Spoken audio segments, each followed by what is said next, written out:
बिस्मिल्लाहिर्रहमानिर्रहीम। अस्सलाम वालेकुम प्यारे बच्चों, खुश आमदीद।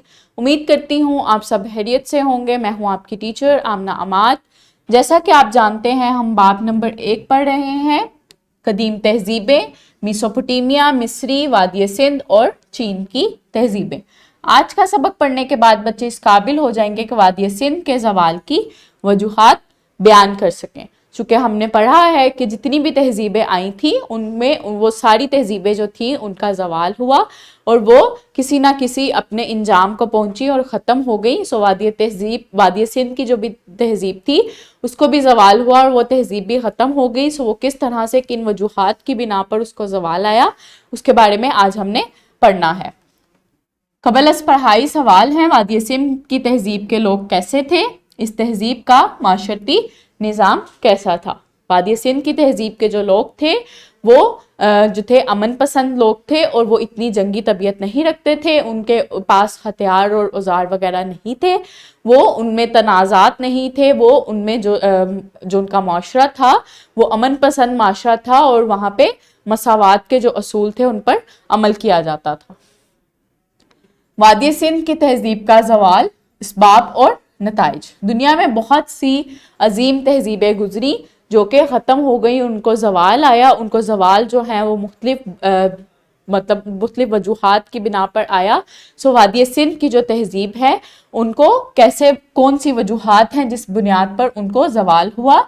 इस तहजीब के अचानक ख़त्म हो जाने की वजह जो थे वो आर्याई जो कौम थे, आर्यंस जो थे, उनकी आमद से लगाया जाता है। उनको वजह माना जाता है कि आर्यन जो थे वो जंगजू तबीयत के मालिक थे और वो जो बंजर ज़मीन है वहाँ से आए थे ज़रखेज़ ज़मीन की तलाश में। सो वादी सिंध की जो तहजीब थी वो ज़रखेज़ ज़मीन पे थी।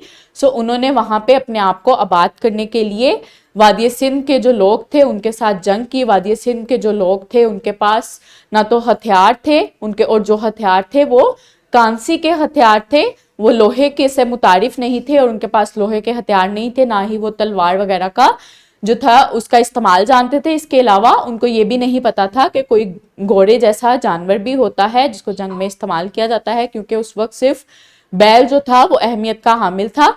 सो आर्याई जो थे उनके पास घोड़े भी थे और उनके पास जो थे वो जंगजू की उनकी सलाहियतें भी बहुत अच्छी थी। इसके अलावा उनके हथियार भी लोहे के थे। तो जब उन्होंने वादी सिंध पर अपनी आमद की तो वहाँ के जो लोग थे वो उनसे खौफजदा हो गए और शिकस्त खा गए। कुछ लोग जो थे वो वहाँ पे गुलाम बन गए और कुछ लोग जो थे वो आसपास के इलाकों में जाके उन्होंने अपने आप को आबाद कर लिया।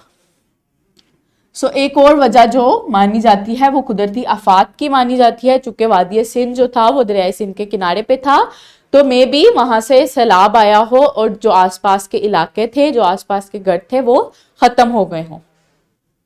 एक और ख्याल है कि मुख्तलिफ औकात में मुख्तलिफ वबाई अमराज जो थे वो इन शहरों पे आए, मुख्तलिफ वबाएं आई जिसकी वजह से जो मुख्तलिफ लोग थे वहाँ के रहने वाले जो आबाद लोग थे, जो मकी थे, वो वहाँ पे मर गए और उनकी वजह से उनकी तहजीब का खात्मा हो गया।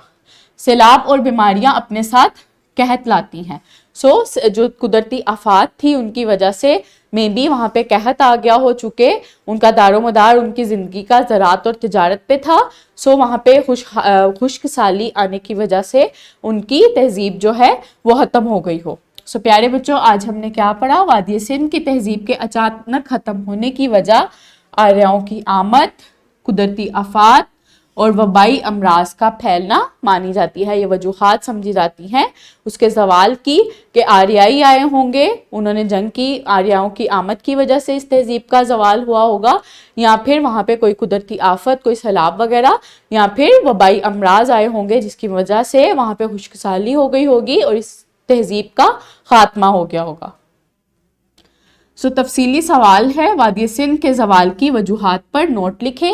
इसका आपने अपनी नोटबुक पे जवाब लिखना है। उम्मीद करती हूँ आपको आज का सबक अच्छे से समझ आया होगा। मिलते हैं अगले सबक में। अपना बहुत ख्याल रखिएगा। बहुत शुक्रिया। अल्लाह हाफिज़।